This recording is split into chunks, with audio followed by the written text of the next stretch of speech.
रूही सभी परिवार वालों के सामने ले आई रोली का प्रेग्नेंट होने का नाटक। तभी दादी ने रोली को मारा एक जोरदार थप्पड़ और रोली ने सभी परिवार वालों को बताया दादी का काला सच। तभी नहार ने रोली के साथ साथ दादी को भी भेजा जेल। जी हाँ दोस्तों, अब ऐसे में जब दादी और रोली रूही को घर से बाहर निकालने में फेल हो जाती हैं, तभी अगले दिन रोली किचन में जाती है और खाने के लिए पपीता काटकर अपने कमरे में ले जाती है। रूही ये सब देखती है और उसके पैरों तले जमीन खिसक जाती है, क्योंकि वो ये बात अच्छे से जानती है कि प्रेग्नेंट औरत कभी भी पपीता नहीं खा सकती। इससे होने वाले बच्चे को खतरा हो सकता है। रूही कुछ देर तक सोचती है, फिर वो समझ जाती है कि रोली प्रेग्नेंट नहीं है। तभी वो फैसला करती है कि अब वो सबके सामने रोली का काला सच लाकर रहेगी। वो जल्दी से सभी परिवार वालों को हॉल में इकट्ठा करती है। रूही सभी के सामने कहती है, रोली आप सभी को धोखा दे रही है। हकीकत ये है कि रोली प्रेग्नेंट नहीं है। वो सिर्फ अपने सच को छुपाने और नहार जी को पाने के लिए ये नाटक कर रही है। ये सुनते ही सबके होश उड़ जाते हैं। तभी रोली कहती है, दादी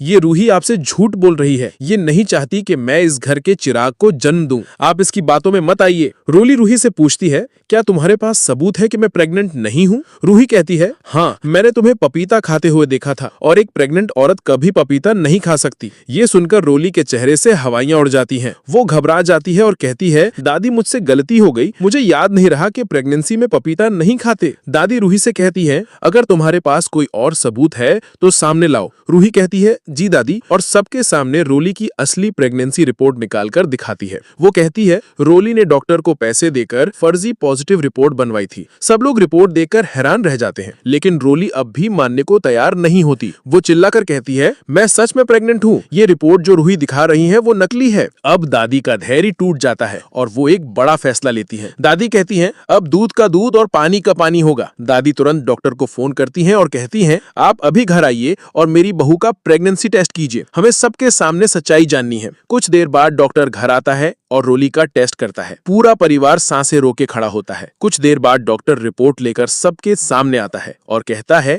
आपकी बहू प्रेग्नेंट नहीं है। ये सुनते ही पूरा परिवार हैरान रह जाता है। दादी, जूही, समर, सोनी, सभी के चेहरे पर सन्नाटा छा जाता है। रोली के पसीने छूट जाते हैं। अब कोई बहाना नहीं बचता। डॉक्टर चला जाता है। रोली कांपती हुई खड़ी रहती है। तभी रूही आगे बढ़ती है और कहती है, दादी सिर्फ इतना ही नहीं, मैं आप सबको एक और सच बताना चाहती हूँ। उस दिन मेरा और नहार जी का एक्सीडेंट कोई हादसा नहीं था, बल्कि रोली ने ही कार की ब्रेक फेल की थी। वो हमें खत्म करना चाहती थी। ये सुनते ही घर में खलबली मच जाती है। समर गुस्से से चिल्लाता है, क्या तुम इतनी गिर सकती हो रोली? दादी गुस्से में आती है और रोली को एक और जोरदार थप्पड़ मारती है। रोली बोलती है, मैं चुप रहती अगर सिर्फ मेरे साथ हुआ होता, लेकिन नहार जी की जान लेने की कोशिश की गई। अब बहुत हो गया। समर फौरन पुलिस को कॉल करता है और पूरी बात बताता है। कुछ ही देर में पुलिस घर पहुंचती है। इंस्पेक्टर कहता है, रोली जी, आपको रूही और नहार का एक्सीडेंट करवाने के आरोप में गिरफ्तार किया जाता है। पुलिस जब रोली को ले जाने लगती है, तभी रोली टूट जाती है। वो रोती हुई रूही के पैरों में गिर जाती है और कहती है, मुझे माफ कर दो, मैंने बहुत बड़ी गलती की, मुझे माफ कर दो।